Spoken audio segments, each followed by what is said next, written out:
पूरे देश में फिलहाल पेपर लीक को लेकर जो है विरोध देखने को मिल रहा है। दिल्ली के जंतर मंतर की बात करें तो वहां पर तमाम छात्र मौजूद हैं जो कि पेपर लीक प्रकरण को लेकर अब अपना विरोध दर्ज कर रहे हैं। अब इसी बीच देहरादून से एक और पेपर लीक का मामला सामने आता है। उत्तराखंड टेक्निकल यूनिवर्सिटी यानी कि यूटीयू से जो है सेमेस्टर एग्जाम्स के 2 पेपर फिलहाल लीक हो गए हैं। और इस पर जो आरोप है, इस पर आरोप लगाया गया है शिवालिक ग्रुप ऑफ इंजीनियरिंग के एक प्रोफेसर हैं जिन्होंने ये एग्ज़ाम तैयार किए थे। उनका नाम आशीष कुमार गुप्ता है। उन पर ये आरोप लगाया गया है कि व्हाट्सएप के माध्यम से कुछ प्रश्न हैं जो उन्होंने कॉलेज में पढ़ने वाले छात्र छात्राओं को उपलब्ध करवाए और ये उपलब्ध करवाए गए थे जब ये एग्ज़ाम हुआ उससे पहले। तो यानी कि उनका एक बहुत बड़ा रोल इसमें साबित होता है। फिलहाल पुलिस ने इस पूरे प्रकरण पर जो है इसकी तहरीर पर, यूटीयू की तहरीर पर एफआईआर दर्ज करने की बात की है। तो जल्द ही एफआईआर इसमें दर्ज होगी और जल्द ही हो सकता है कि आरोपी आशीष कुमार गुप्ता की गिरफ्तारी भी फिलहाल देखने को मिले। हालांकि इस प्रकरण में क्या देखने को मिलेगा, क्योंकि पूरे देश भर में फिलहाल पेपर लीक को लेकर विरोध है और अभी सरकार का दावा था कि किसी भी प्रकार का पेपर लीक, जो अभी हालिया नीट परीक्षा हुई उसमें किसी प्रकार का पेपर लीक नहीं हुआ। तो जाहिर सी बात है कि आने वाले भविष्य में भी पेपर लीक को लेकर कोई विरोध नहीं होगा। इसके अतिरिक्त जो उत्तराखंड है उसमें नकल कानून व्यवस्था भी, एक सख्त नकल कानून भी है। तो उसके तहत क्या कुछ कार्यवाही इस पूरे प्रकरण में देखने को मिलती है, ये देखना भी दिलचस्प होगा। देखिए, जो यूटीयू विश्वविद्यालय से संबंधित एक प्रकरण है, इसमें आज थाना प्रेमनगर पर जो यूटीयू के परीक्षा नियंत्रक हैं उनके द्वारा एक तहरीर जो है थाना प्रेमनगर पर आज दी गई है, जिसमें इनके द्वारा ये कहा गया कि शिवालिक कॉलेज ऑफ इंजीनियरिंग में एक सहायक प्रोफेसर हैं जिनका नाम कि आशीष कुमार गुप्ता है। उनके द्वारा अभी विगत दिनों कुछ सम सेमेस्टर की परीक्षा आयोजित की गई थी, जिसमें 2 पेपर, एक मैग्नेटिक इलेक्ट्रोमैग्नेटिक फील्ड थ्योरी का और एक मशीन लर्निंग और इंटरनेट ऑफ थिंग्स, उसके जो परीक्षा प्रश्न पर आए थे, तो उसमें उनके द्वारा जो है पूर्व में ही इससे संबंधित कुछ प्रश्न जो है वो व्हाट्सएप के माध्यम से यूनिवर्सिटी के कुछ छात्रों को या अन्य इंजीनियरिंग कॉलेज के कुछ छात्रों को ये उपलब्ध करा दिए गए थे।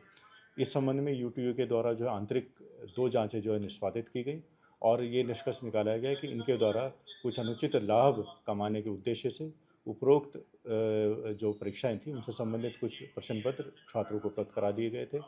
ये तहरीर आज थाने पर प्राप्त हो गई है। इसमें तत्काल जो है मुकदमा पंजीकृत किया जा रहा है और आगे की वैधानिक कार्रवाई इसमें की जा रही है। जी, हमारे यहाँ पेपर पूरे डिजिटलाइज्ड होते हैं और एक मामला हमारे संज्ञान में आया जो कि शिवालिक कॉलेज में पेपर हुआ और उसमें केवल 22 बच्चे थे, इलेक्टिव पेपर था। उसका एक बच्चे की कंप्लेन आई कि पेपर आउट हुआ है।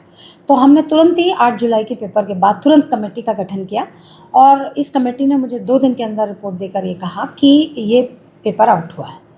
तो हमने इसका प्रिकॉशन लेते हुए तुरंत ही उस पेपर को निरस्त किया और उस टीचर को हमने कार्रवाई के लिए डाला कि इसको हम अपने कोई भी एग्ज़ाम प्रोसेस में अगले 7 सालों तक इन्वॉल्व नहीं करेंगे और कॉलेज को लिखा, जिस कॉलेज का वो टीचर था, कि इस पर सख्त से सख्त कार्रवाई की जाए।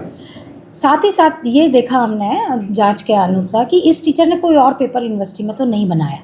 तो हमें पता चला कि 24 जून को एक पेपर हुआ था मैकेनिकल का, उसमें इसने पेपर बनाया था।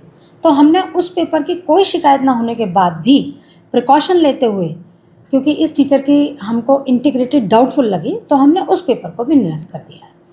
तो ये हमने कार्रवाई की है। कितने स्टूडेंट्स इस एग्जाम्स के रद्द होने से प्रभावित हुए हैं? जी, पहले पेपर में केवल 22 बच्चे थे, इलेक्टिव पेपर था। दूसरे पेपर में 355 बच्चे थे।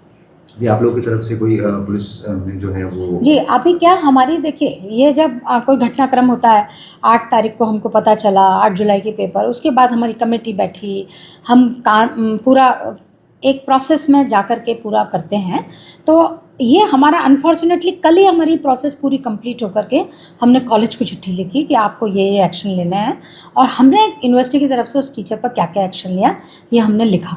तो ये कल कार्रवाई होने के बाद आज ही हम जाकर के आज एफआईआर करा रहे हैं हम इसके लिए। भविष्य में इस तरीके की घटनाएं दोबारा ना हो, उसको लेकर आप लोग किस तरीके से सजगता बरतेंगे और क्या कुछ आपका प्लानिंग रहेगा? नहीं, ये बहुत दुर्भाग्यपूर्ण है। वैसे तो हमारा पूरा सिस्टम डिजिटल होने के कारण ऐसी संभावना होती नहीं है, लेकिन अगर कोई टीचर है वो अपनी इंटीग्रिटी को ही बिल्कुल ख़त्म कर दे, तब इस तरह का ये प्रकरण इस बार पहली बार आया है।